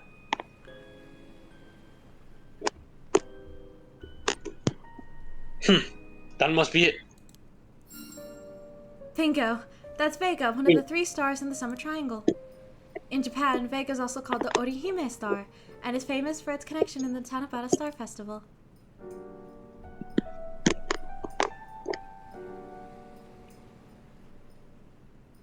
Ah, that means I've managed to spot both Orihime and Hikoboshi. It's as if I've drawn the 2 star-crossed lovers together with my own hand. How overjoyed they must be. Oh, your brother. Yeah, nice work. I didn't expect you to be such a romantic. One of the other stars in the Summer Triangle is in the same area, so see if you can find it. Wait, it is? Fucking where? Oh, I assume this one is the one I haven't looked at yet.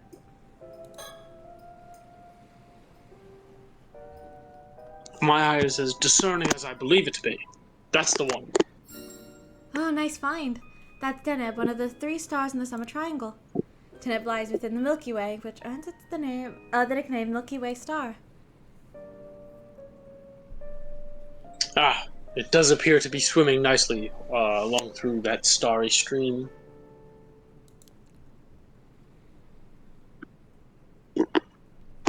There. I've located all 3 stars of the Summer Triangle. How do you like that? Good work. Now that you've mastered the summer skies, should I start addressing you as Professor? That's me.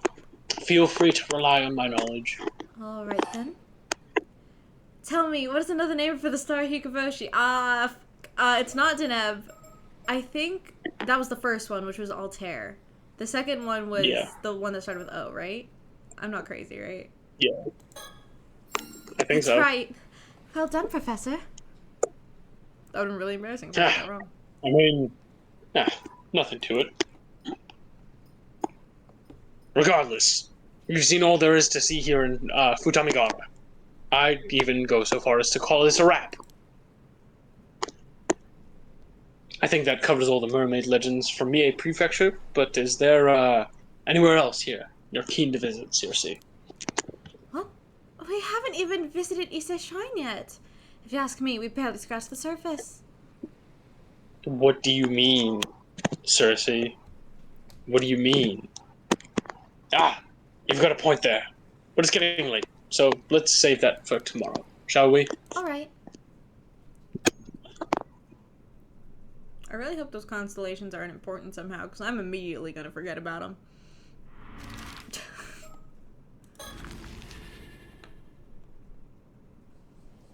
This is still the recollection, by the way. Oh my god. I just wanted to let you know, it's been an hour and 40 minutes, and we're still in the recollection. It's crazy that we were like, hey, we're gonna have the Avi episode where we're gonna get all the way caught up. It's just one node. Wow, talk about a gorgeous view. I can't even do the accent anymore. I was about to say, my accent is slowly slipping. I'm, like, lightheaded and shit. We might have to take a break soon. I need this node to end so we can take ourselves to break, which is crazy to do after a single node, but whatever. It is something, isn't it? This is Mount Asama's observation platform, and it looks over Toba City on one side and Isai City on the other. Ah, so that's Toba City over there, then. What's Toba got going for it? Well, the first thing that comes to mind when thinking about Toba is Toba Castle, built in the Sengoku period by none other than pirate daimyo Lord Kuki, who at one time led the Kuki naval fleet. Oh, that's more excited than I anticipated. As for the Tobashima area, it's famous for having the highest population of ama divers in Japan. Aha! I knew there'd be something touristy. What a fantastic blend of culture and history. Oh my god. Okay. Mount Asama straddles the border between Isai City and Toba City and is also known by the official name of Asamagatake. I guess. Part of the Iseshima National Park, it's selected as one of the 100 landscapes of Japan, a listing of famous scenic sites gathered from across the country. Kongo Shoji, a temple located on the southern peak of Mount Asama, was built to protect Ise Shrine from the northeast, traditionally regarded as a spiritually vulnerable direction. Perhaps as a result, many worshippers who visit Ise Shrine also make the journey to Kongo Shoji. There we go. The observatory at the peak of the mountain offers a sweeping view of Toba City and the many islands that dot Ise Bay. Hi, Liam. I'm so tired of these files. Please, Cersei, stop. Where's the bird? Where's the bird? There's gotta be a bird. Lens flare. Is there no bird? I guess we're really close. Why are we so close to the edge of this cliff? This feels stupid. Look, I can't even see the cliff. Whatever. Apparently, Mount Asama's peak sits at 555 meters above sea level, so it's not that high. But as it's situated at the tip of the Shima Peninsula, it offers a magnificent view of Toba Bay's coastline and the outlying islands. Since we stopped by the shrine this morning, I assumed we'd take the mountain path. All I can say is, this place takes my breath away.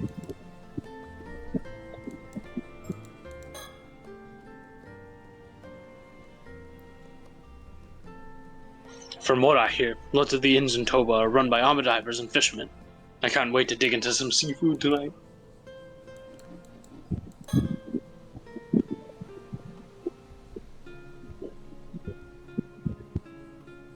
She's been packed and ready to venture forth since the early hours of the morning.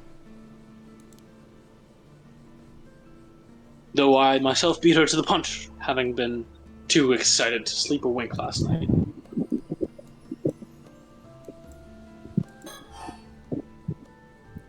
Which one? Oh my god. This is insufferable. I mean, this game is all dialogue. I understand that. That's fine. I think it's all being in one node. It all being in one node, which means we can't like escape and head to fucking, I don't know, what is housewife and Soto? I keep Yumiko, I think. Like we can't even like head over there for a bit. I just have to keep doing this. This is insane. Let's talk about some ama divers, cause I'ma be none of that. Okay, shut up, Evan. Ama divers have a long history in the Tobashima region. Evidence indicates that free divers have been fishing in the area since ancient times. You don't say. Most notably, it said that Oben, who once presented an abalone to Yamato Himeno Mikoto, was the very first ama diver. In fact, there's a shrine dedicated to Oben in Kazaki that is considered a sacred place to ama divers of the Tobashima region. Is that so? She must have been truly legendary. Moreover, there are several poems in the famous 8th century poetry anthology Manyoshu that depict the ama diving in Shima province. Ama divers also appear in dozens of ukiyo-e from the Edo period. Clearly, they're a popular theme. It's quite incredible to think that their method of fishing was not only endured for so long, but has been recorded in such exquisite detail. There is another point worth noting. Ama divers have long been likened to mermaids for their skill and grace. You could even argue that the ama diver culture, so deeply rooted in this place, is interwoven with the region's mermaid legends. Ah, yes, there is a theory that the mermaids of Ise Bay were simply ama divers. That's interesting. Yeah. It does seem likely that there's a connection between the two. I wouldn't be surprised if they were the originators of the legend. Perhaps, but I'd be beyond disappointed if that's all there is to it. Oh, right. By the way, there's another legend surrounding the ama divers of the Tobishima region regarding something called the Tomikazuki. Aha! Here we're learning, hopefully, some new things about something we already have interacted with.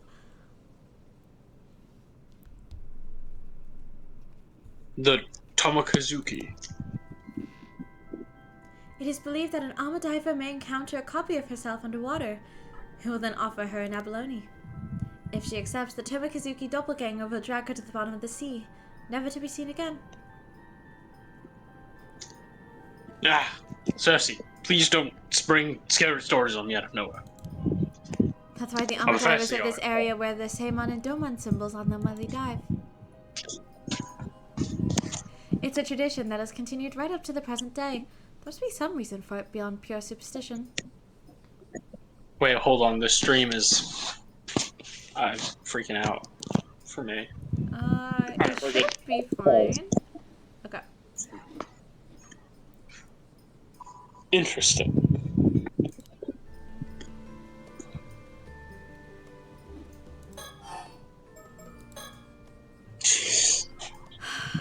Oh my god. Like I said, I love this game, but this is so much exposition on a rumor, exposition on a rumor, exposition on a rumor, and it's like, at least in Paranormasight 1, they didn't do this, because when you got the curse stone, you could just read the file, and they didn't happen all at once. Like, you had the beginning files, right? And then afterwards you would have like sporadic ones. We're like, I would say away from at least the what I would call the beginning of the game, and we're still doing all of this like exposition into all the legends, and oh man. I'm action fatigued. has been actioning at this point. The rising action be rising. Yeah, I mean, I feel like it's a little bit of our fault because we didn't do this immediately.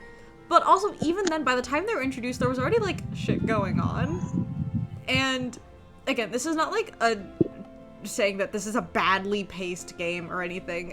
It can't be because we control the pacing, right? It's just the problem that this is all in one recollection segment, so we're stuck with these people talking about a billion legends all at once for 2 hours. Like, that's really, like, could we not have broken this up somehow? I mean, maybe not, but this is a really long recollection piece. And it's only these two characters. Like, it's not even like, you know, somebody else pops in. It's just these two for so long. I'm like, please bring me back to Yuza. I mean, Yuza's kind of out of the picture right now, but like, bring me back to like Yumiko and Soto or something. I don't know. I'm tired. Get me out of here. On another note, the ama divers of the Tobishima region possessed such an exceptional diving skills that, in addition to fishing, they also saved people from drowning and fetched objects that have sunk to the seafloor, right up until the Meiji era. Whoa, hello.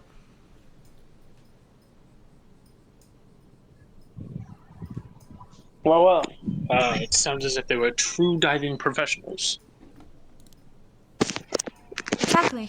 In fact, after the Haiki were defeated at Dan no Ora and were lost beneath the waves.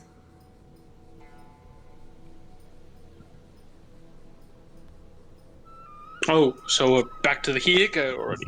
I wasn't aware there was a connection. Well, after that fateful battle, who do you think they sent to reclaim the legendary sword, Kusanagi no Tsurugi from, Oh yeah, who do you think they sent to reclaim the legendary sword Kusanagi no Tsurugi from the seafloor? 2 Alma divers. Ah, so their lost and found services were being employed even back then, huh? And while they were diving, they came face to face with the vengeful spirits of the drowned Heike. Ah, seriously, please. You're going to give me nightmares. At least that's what's depicted in the ukiyo-e entitled, "In the Western Sea, the diving women encounter the Heike in the depths of the water." Such a deep connection to the Ama, such a deep connection. To think the Heike were even once depicted with Ama divers. They truly are a symbol of the Ise-Shima region. Yes, but the setting for that ukiyo-e is Danaura, which isn't anywhere near here. Still, it does go to show that Ama divers have held a deep connection to the sea for a very long time. I can't like look at anything, right? Like I don't think so. There's not. I just wanted to make sure I wasn't missing anything, but I think it's fine. Oh man! And when we were talking about the Tobishima region, Ama divers are always going to be key players. True. If you ask me, they should be brought up before the pirates. Mind you, the Navy had a crucial role to play too. Okay. First off, you should know that the naval troops in the Sengoku period were basically just pirates. Pirates, huh? Yes, they had put together crews of rowdy sailors, arm them to the teeth, and have them patrol a designated area of the sea. They only actually served under their commander as a naval force when there was a battle. So that's what the Navy was like that back then, huh? A bunch of ragtag pirates only called on to do their duty in times of need. Exactly. In fact, such forces only came to be called, navies during the Edo period, and that was purely a matter of convenience. As for the Kuki Navy, it was one of the pirate bands patrolling the waters of Ise Bay. A man named Kuki Yoshitaka was its commander, hence the name. He distinguished himself in the service of Oda Nobunaga, there we go, and Toyotomi Hideyoshi, eventually rising to the position of daimyo of Shime province. That's why they called him the pirate daimyo. He started as a lowly pirate but rose all the way to the top of the chain of command. Did you say Oba Nobunaga? Him I've heard of. He was the demon king of the sixth heaven, no? What? True, but that's a title he gave himself. What? Still, a pirate and a daimyo. What an enchanting combination. That may be, but he wasn't blessed where allies were concerned. Seems he was always butting heads with his relatives. No. For one thing, he may have had his nephew Sumitaka assassinated in order to take over the Kuki clan. He also fought on the opposite side of his own son, Moritaka, in the decisive battle of Sekigahara. And in the end, spurred on by his vassals, he committed suicide on Toshijima, that island over there. So while Kuki became the daimyo of Shime province, his land was confiscated during his son's rule, and the clan fell into decline. Life truly is full of ups and downs. How the mighty do fall. He must have been quite a character.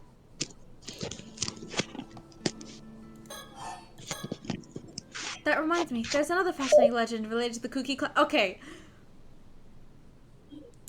Game. I love you. I really do. How many fucking legends are we gonna have? I really I am considering how important is what percentage of this information really is going to be important, and how much of it really is exposition that we could read in a file. The problem is this isn't in a file. It's not like we can say, "Oh, we can go back to this later." It's it's here. Yeah. I was thinking the same thing. So I was like, there's like 74 legends, and I think a main point of this game is that legends have truth but get like really twisted. And so much so that they may not even become recognizable to the original story anymore, or at least have very little of the original story left, which I think is the point of adding all of these legends. But can't like Yuza and Azami like mention one of them or something? Like, does it all have to be right now back to back, like 7 of them? And we already had all the different instances of mermaids before. Like, yes, we had the 9 curses last time, but these weren't like stories that we really had to actively remember until the end, and even then we could just check the files. They never had extensive dialogue for 2 hours straight going over every single curse. You know what I mean? Like, it's one thing if it was something like the Nejima murders, which we had a pretty long conversation about on, I believe, with Haruge and Richter, because that's like fairly important to like the main villain. This feels like a lot of information that should have been cut down and then extended in the files, like they typically do, instead of all being pure dialogue. Like, and there have been files, but the files have just been recaps. I think they should have done what this game typically does, is extending on it more in the files and like cutting down the actual dialogue so we could shove it to later if we wanted to.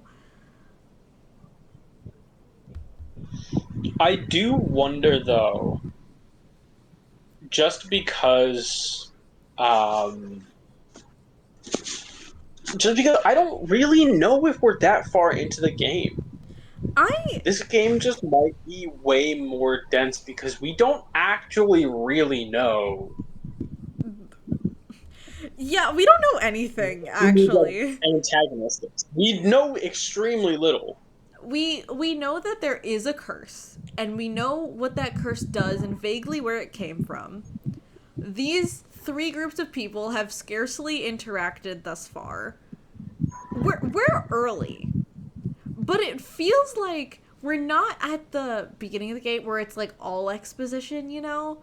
Like I said, like there has been a little bit of rising action, and it feels weird. Again, this is in part to the order we played things, but I do think, personally, maybe other people have not had this problem because of the order they chose, and that's fine. But for specifically what we're looking at here, it feels like maybe they should have taken into account just how long, again, the recollection segment is.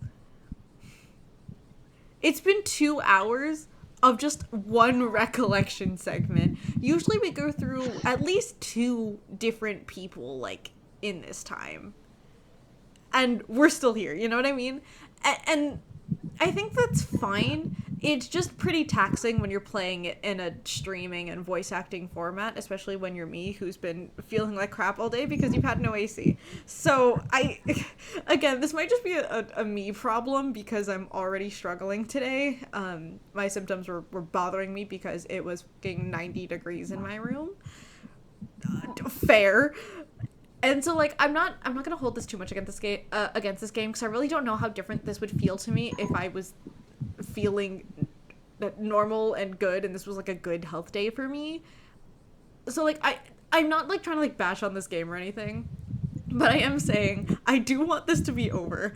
Like, and I'm not like trying to complain for the sake of being negative. This is like a genuine like, hey, this game is great, this section feels a little bit off, you know?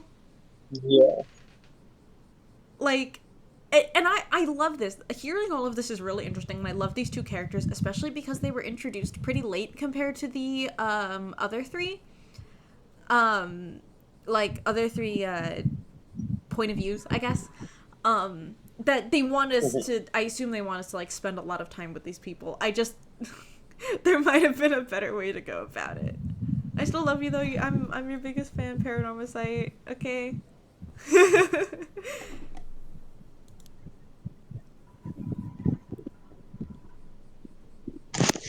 Oh, do tell. It's about Kiki Yoshitaka's nephew, Sumitaka. He had an extraordinarily beautiful daughter named Princess Hatsune. Hatsune Miku? I'm If sorry. this girl has blue hair, I'll lose it. If she has pigtails, it might be over, guys. We might have to quit Paranormasight too. I dare say I know where this is going. Whenever a legend starts with a beautiful daughter, it inevitably ends with trouble. You're not wrong there. Princess Hatsune was so beautiful that she saw no end of suitors, and her father sought to marry her off to achieve political ends. But the princess had already had a lover, so she fought against her father's plans and even ran away several times, only to be brought home. I knew it. Alas, that's what life was like before, for the daughters of powerful figures in those days. Well, Princess Hatsune lamented her fate. Must I be cursed with such misfortune merely for my beauty? And she didn't stop there. May no beautiful daughter be born to this land again. Such was the curse she left behind before throwing herself down a well. And so ends the legend.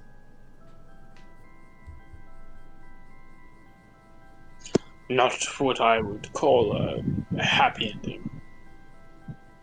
Man, is that why I'm low-key chopped? Damn.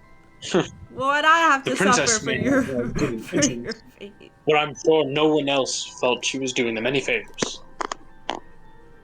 Good intentions? That isn't how I interpreted it. Well, what's your take on the story then? When authority figures try to force other people's hands, they just bring these things upon themselves. It's just asking to get cursed. Fair enough. I see your point. Still, the princess did take it a bit far. To me, though, it almost feels like that part was tacked on later. As if someone thought it would make the story more impactful, and that word of it would travel further if the princess killed herself in the end. If you're right, that would change the story completely, actually.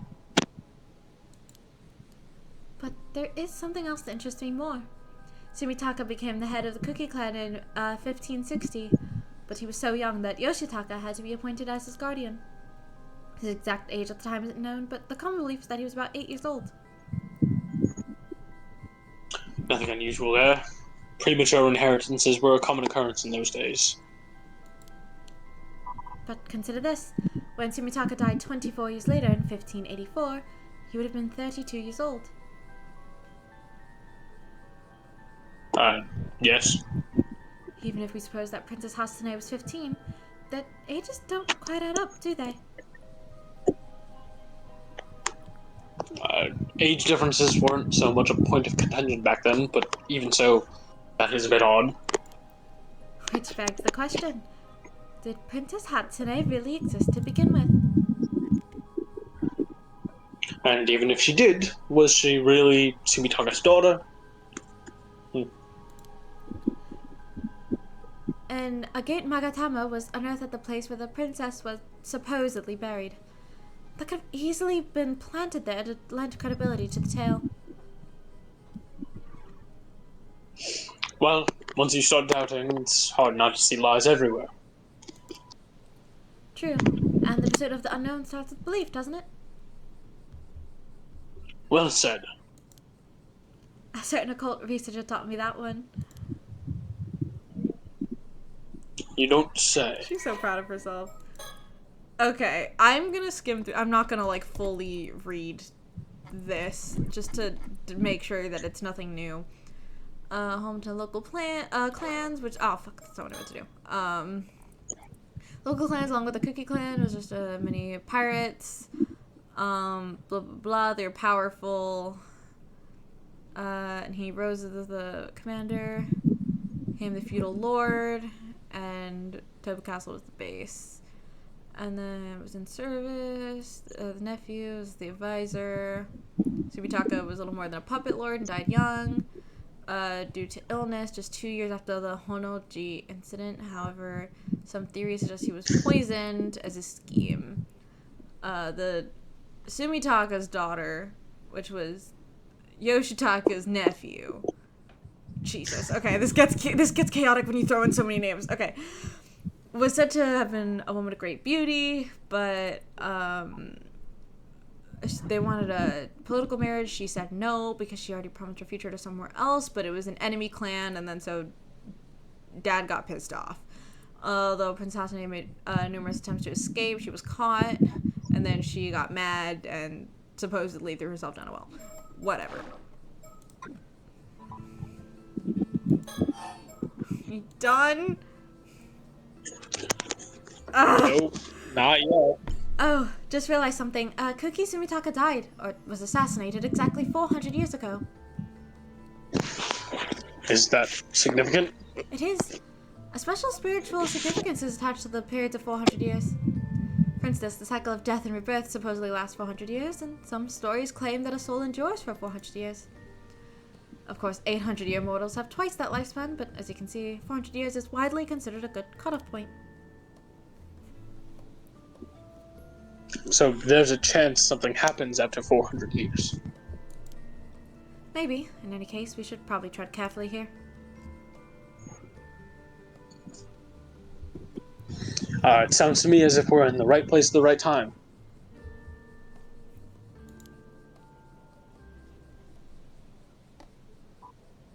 Right. Well, as fascinating as all of this has been, seriously, I'd say it's high time we return to our primary topic of interest here. I say it's high time we return to the freaking story chart so we can take our break. Oh, and what would that be? Personally, now that we visit Issei Shrine, I'm more or less satisfied. Tut tut. Seriously, you disappoint me. We didn't come here purely to chase legends, did we? Oh, and here I was hoping we could move on to buying souvenirs next.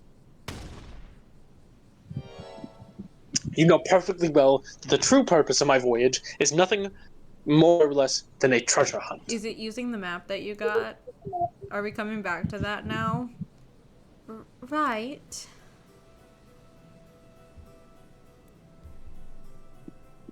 Of course, I'm sure all this information we've been gathering will come in handy as well.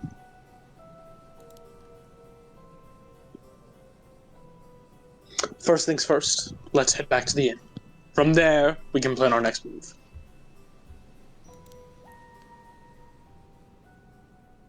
Please tell me we're done. Thank God. All right, we're heading to break. What? Right. No. No. We're still all of this. We're before the something I want to do. No, we're not. Please tell me that this is gonna like. Please tell me that we do this and it's gonna like shoot over here. Please. It wouldn't be the first time it's happened. Please.